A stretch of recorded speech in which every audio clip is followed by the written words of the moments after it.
गर्मी से हमारो भैले जमहौरी मई औरी जून से। गर्मी से हमारो भैले जमहौरी मई औरी जून से। चोली चपकौआ करी न ढीला आ जाई देहरादून से। चोली चपकौआ करी न ढीला आ जाई देहरादून से। आ जाई देहरादून से।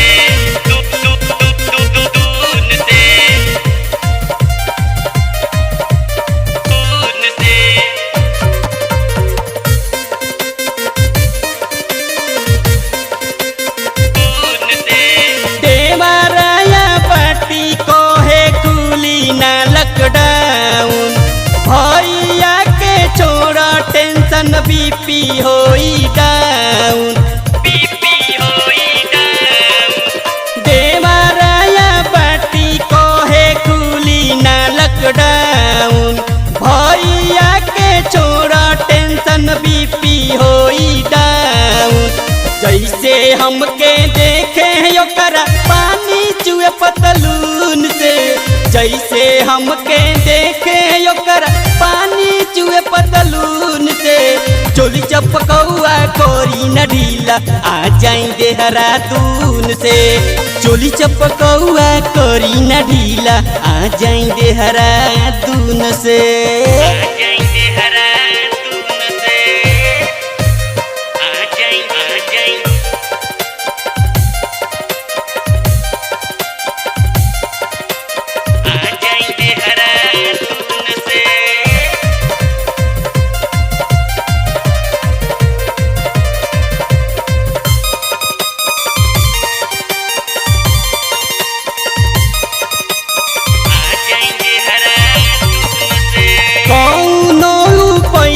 कोई के रजऊ जल्दी आईना।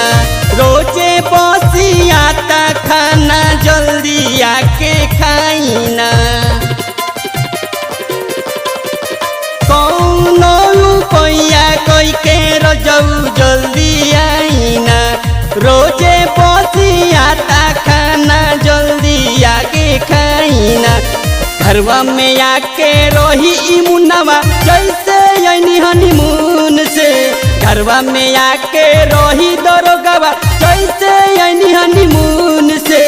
चोली चपकौआ कोरी न ढीला आ जाई देहरादून से। चोली चपकौआ कोरी न ढीला आ जाई देहरादून से। जाई देहरादून से।